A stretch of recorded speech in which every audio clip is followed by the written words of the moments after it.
What's up, family? Welcome to the channel. I'm Harlan D. White. In today's video, I'm very excited because on February 15th, 2022, after 22 months of consistent effort, I was finally able to eliminate the full balance of my debt, which started out at $49,669. And so I can officially say that I am debt free. So this was pretty exciting for me.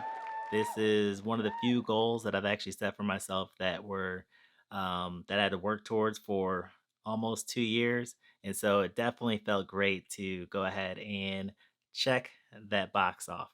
Also, I would like to give a special thank you to all of my YouTube followers because whether or not you realize it, you definitely helped to keep me accountable throughout this journey, whether I was posting videos or not. I was constantly thinking about my financial decisions and just wondering what my YouTube family would think.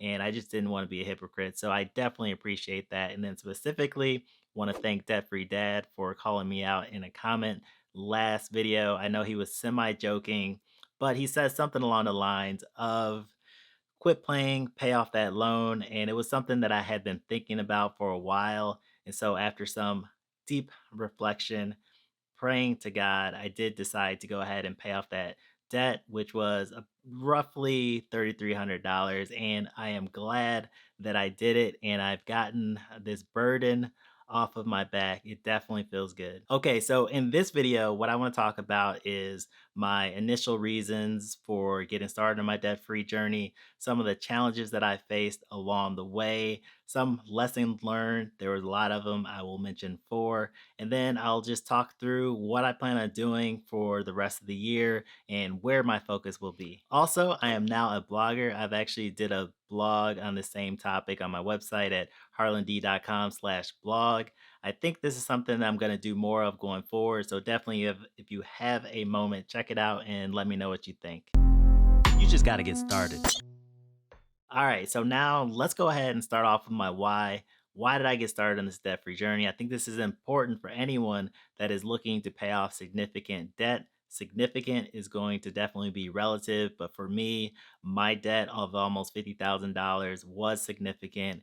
And the real moment that triggered my desire to go ahead and pay off that debt was my mother passing away back in October of 2019, and it was really a wake up call about how I was handling my finances and my inability to better prioritize putting money aside so that I can go see her more often and so that she can come up and see me more often. And won't get through all the details, but shortly after she passed away, I made a commitment, a goal to myself to get rid of debt because that had been a huge burden on me for a long period of time, as well as to stop living paycheck to paycheck, which I've done most of my career. And so that is one of the biggest reasons, the main reason that I got started on my debt-free journey. Also, you can definitely check out my very first video and when I did start this debt-free journey, and I talk a little bit about it in that video as well. And the second reason I got started on my debt-free journey was the fact that I made too much money to file for a Chapter 7 bankruptcy. Yes, I really did not want to be on a debt free journey at all. I just wanted to give money to a lawyer to make all of my debt go away. However, because of procrastination, I waited 2 years from when I originally saw the bankruptcy lawyer, not realizing that doing that, I would no longer meet the income threshold because I made more money 2 years later.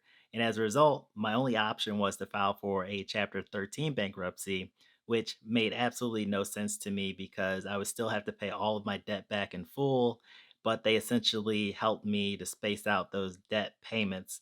And so all of my debts were already in collections because I'd already made a decision a couple years prior and I hadn't made any payments. And so I decided it was be better off to go ahead and negotiate some of the debts myself and tackle my debt. And so I hate to say it, but one of the main reasons that I was on a debt free journey in the first place was because I could not qualify for a Chapter 7 bankruptcy. However, everything happens for a reason, and I'm glad that I was able to go through this last 22 months, and I've learned a lot from it. All right, next is challenges. And for me, I did not have any major financial challenge that came into my life with some type of unexpected expense that threw me off track in terms of paying down my debt. And most of my challenges had to do with emotional challenges. And so I'll share a couple challenges that I faced. Number one, and the only reason I'm sharing this is because I know other people out there may be dealing with similar type of situations or stress, and just sharing how life happens when you're on a debt free journey. It doesn't stop, but you can continue to press through it and achieve your goal. And so the biggest challenge I would say has to be marriage issues. Not sure if anyone can relate, but since I started my debt free journey, I have been separated with a number of let's make this work again. This will never work ever type of moments. And so, if you've ever been in that type of situation, it definitely is emotionally draining as well as can cause some cloudy thinking in your decision making abilities. You throw in a 12-year relationship, you throw in kids who you've been in their lives most of their lives, and things get pretty complicated pretty quickly, as well as me relocating to a different state and wanting to make sure I go back often enough so that I don't make the same mistake that I made with my mom and not seeing her often enough. All right. So the second challenge that I faced throughout my debt free journey was the fact that I thought I was going to lose my job last year. And really, this started because I relocated to a different state. And then last May, my job wanted me to start coming back into the office 3 days a week, which was not feasible for me. Long story short, can't get into the details. We kind of agreed that I would need to find a job by the end of last year.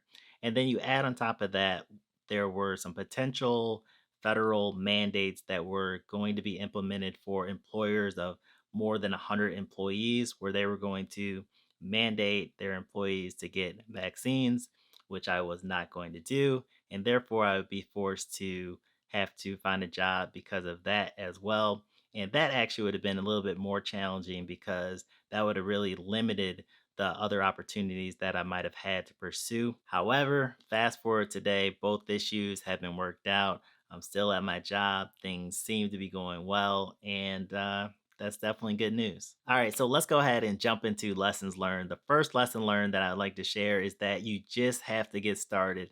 Now, I delayed my debt free journey for years. There's never going to be a right time to pay back your debt. And so you really just have to get started. I can't say that enough. And for me, that really breaks down into two areas. Number one, you have to face your fear of what your actual debt amount is. If you ever seen the movie The Matrix, they have the red pill, the blue pill. The red pill is facing your fear and identifying the exact amount of debt that you have. The blue pill is staying in la la land, not knowing that exact number. You know, rough estimates, but for me, I was actually about $10,000 off. So I took the red pill and I haven't looked back, and I recommend you do the same. The second part of that, as far as just getting started, is to start making actual payments towards your debt above and beyond your normal debt payments. The second lesson learned that I'd like to share is the importance of budgeting and tracking your spending, specifically a zero based budget. Simply put, a budget is just planning where you're going to spend your money before you actually spend it, and then tracking your spending tells you whether or not you actually did spend it where you said you were going to spend it. A lot of people say that they have a budget where they write down all these numbers, but if you're not tracking your spending and seeing if you're sticking to your budget, the budget is pretty much irrelevant. So you need to do both together. However, the key to budgeting for me that I found is to remain flexible. And what that means is in the past, I would blow my budget, I would get frustrated. And then I said, since I blew it in one category, everything went out the window. However, when you're flexibly budgeting, you basically, if you have to go over in one category, you want to look at all of your other categories and see where you can pull extra money from in those categories and apply it to the one that you don't have enough money for. That way, you ensure that you're spending within your means. And that was absolutely life changing knowledge for me and myself and I. All right. And so the third lesson learned that I'd like to share is that as a Christian, I wished I would have tithed from the beginning. When I initially started my debt free journey, that was a goal that I wanted to work towards. However, the first few months, I pretty much just gave out of convenience. And then last year, I set the goal for myself to work my way up to giving 10% of my gross income, starting with 1% in January, increasing 1% each month until October. I was giving 10%. And then this year, I've decided to just tithe right off bat and to give above and beyond the tithe. And the one person that really showed me the importance of this originally was Tasha from Mind Your Money. And I saw that she was tithing while also paying down debt. And so, if there was something that I would do differently when I started my debt free journey, it would be giving more right from the beginning and not even necessarily working my way into it. And I realize that it's easier to save now, but if you are thinking about whether or not you should do it, I would say do it, not financial advice. All right. And the fourth lesson learned that I'd like to share with each of you is that I wish I'd have been more disciplined in my investing strategy. So, when I started off my debt free journey, initially all of my extra money went towards paying down debt. However, last year I decided that I wanted to start investing more of my income as well, which was a good thing. However, there were several moments last year where I got caught up in FOMO and I took money that I was going to put towards debt and I put it towards investments instead. Looking back, I wish I'd have been a little bit more disciplined in sticking to my debt payoff strategy, and I probably could have paid off my debt a little bit sooner and been in a better position in terms of my investments as well. All right, and then lastly, let's jump into what's next. What do I plan on focusing on over the remainder of this year? So, when it comes to my personal budget this year, I want to focus on building out my sinking funds. If you're not familiar with what a sinking fund is, it's basically when you have a category for a future expected expense that you save for each month so that by the time that expense comes due, you have money to put towards it. So, and a good example is car repair, right?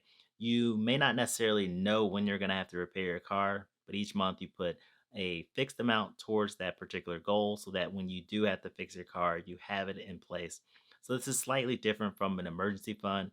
Emergencies are things that you really can't predict, whereas sinking funds are areas that you can predict. For example, your car registration, you know it's going to come up every single year, and you can just save for that monthly. So that's going to be my primary focus. Is to build out my emergency funds for areas that I know will eventually come up in the future. And the second area that I want to focus on this year has to do with putting out content. This is definitely an area that I want to prioritize.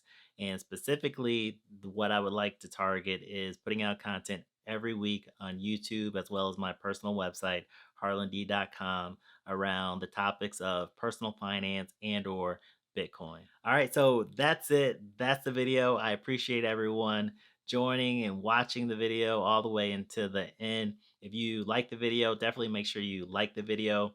Any questions or comments, leave them below. I'll do my best to get back to you. Again, really appreciate all the support. Until next time.